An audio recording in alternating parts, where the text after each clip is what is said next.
Good day, everyone. So, our topic for today is about the Claveria Decree of 1849.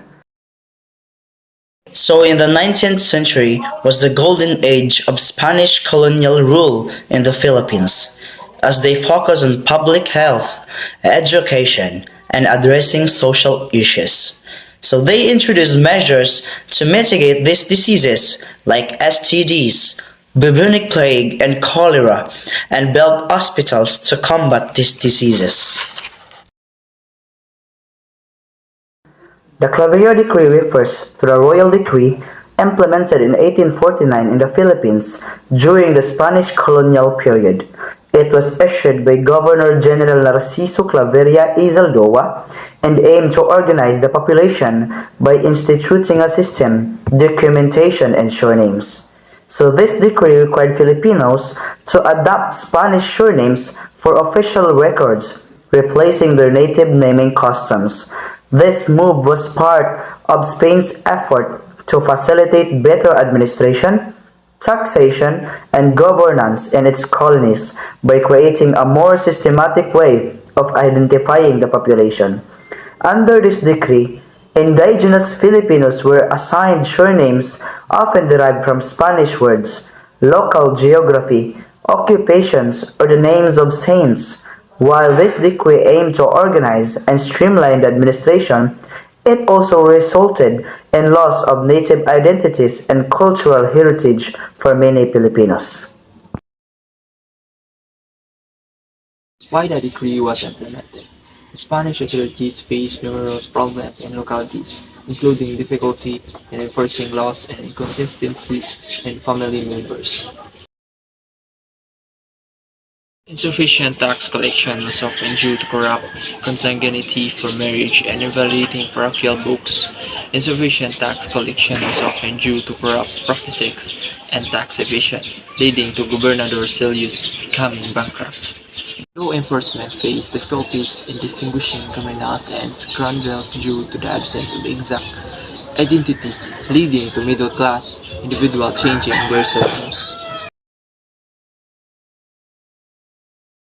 The compilation of surnames in the Philippines was facilitated by religious congregations such as the Jesus, Franciscans, Augustinians, Dominicans, and Recollect. This congregation listed Spanish surnames, names of the Virgin and saints, as well as local terms for geographic features, minerals, vegetables, animals, insects, and fishes. The church ministers were assigned to different areas of the archipelago, and surnames were distributed by clusters of pages from the Catalogo. Surnames began with the same letter, with some beginning with the first letter of the names of the towns. The impact of the Claveria Decree. The Claveria Decree was implemented throughout Spain, dominions instructing school teachers to register children with their names and surnames, ensuring they only knew their parents' surnames. This led to the adoption of surnames by Filipinos, creating the identity and compelled to participants in Hispanizing process. The decree also allowed the government to regulate migration, enforce laws, and prevent unexpected incestuous affairs between unknown relatives.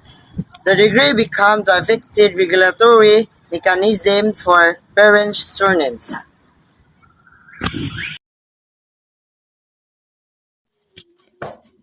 Busting the myths. Claveria decree in 1849 led to confusion and misconception about Filipino surname. Some believe that non-Spanish sounding surname were given to lowly individual during Spanish regime. Governor Claveria decree aimed to address the lack of exact identities among individuals in the 18th century. Also believed that Spanish-sounding surname are due to intermarriage between Spaniards and Filipino women. However, the 2000 census, the Standard University study found that the Malay heritage of Filipinos remain unmixed with a minimal rate of 3.6% European heredity in 2010. The decree made surname permanent for every family. That's all.